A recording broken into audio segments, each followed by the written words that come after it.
এই দেশটাকে একটা কিসি ফুটার মতো আপনারা অন্ধকার জগতে বানাই ফেলাইছেন। সাংবাদিক মুন্নি সাহার ব্যাংক হিসাবে ১৩৪ কোটি টাকা লেনদেনের তথ্য নিয়ে সংবাদ প্রকাশের পর বেশ আলোচনা সমালোচনা চলছে।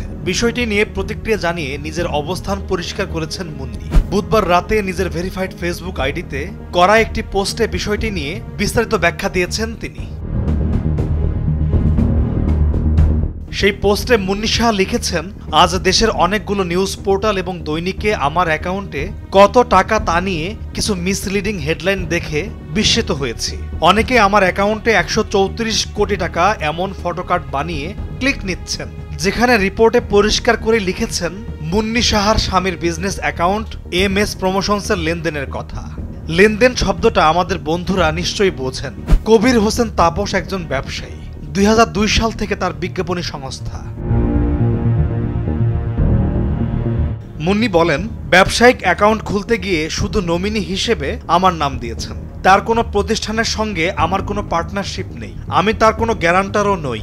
২০০৭ সালে তিনি প্রমোশন নামে আরেকটি কোম্পানি খোলেন। আবারও বলছি, ব্যবসায়িক অ্যাকাউন্ট খুলতে গিয়ে শুধু নমিনি হিসেবেই আমার নাম দিয়েছেন। তার কোনো প্রতিষ্ঠানের সঙ্গে আমার কোনো পার্টনারশিপ নেই। আসলে তিনি ওয়ান ব্যাংকের সঙ্গে যে টোটাল লেনদেন করেন সেটি ১৩৪ কোটি টাকার, যা টোটাল লেনদেনের পরিমাণ। এই টাকা কখনোই জমা ছিল না। বাংলাদেশের বাস্তবতায় একটি বিজ্ঞাপনী সংস্থার এই দীর্ঘ সময়ে লেনদেন মানে ট্রানজ্যাকশন মাত্র ১৩৪ কোটি টাকা। ব্যবসায়ী হিসেবেও খুব সফল বলা যায় না। তিনি লিখেছেন, কোনো রিপোর্টে কৌশলে লিখেছে যে ৫ আগস্টের আগে ১২০ কোটি টাকা তোলা হয়েছে। সেটাও যে লেনদেন মানে ২২ বছরের বেতন, বিল, ভাড়া, খরচ সবকিছু বাবদ ২২ বছরের প্রতি মাসে মাসে হিসেবে তোলা, সেটা এড়িয়ে শুধুমাত্র ভুল বার্তা দেওয়ার জন্য করা হয়েছে। সেটা আশ্চর্য হয়ে লক্ষ্য করেছি।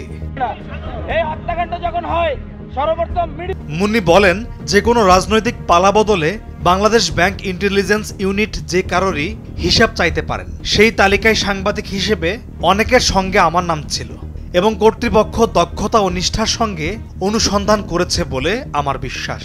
এই সাংবাদিক লেখেন, একজন সংবাদকর্মী হিসেবে মনে করি বাংলাদেশের যে কোনো ব্যবসায়ের দীর্ঘদিন স্টেবল ব্যবসায় ট্রানজ্যাকশন ১৩৪ কোটি টাকা এবং সঞ্চয় ১৪ কোটি টাকা কোনো গুরুত্বই বহন করে না।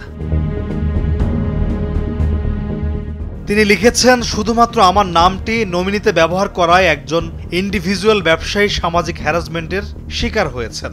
এখনও তার লেনদেন ব্যাহত হচ্ছে। আমি জানি এই ঘটনায় আমি যত ব্যাখ্যাই দেই না কেন, আমার নামের পাশে মিথ্যা অপপ্রচার কিছু শুনতেই, বিশ্বাস করতেই একদল মরিয়া হয়ে আছেন।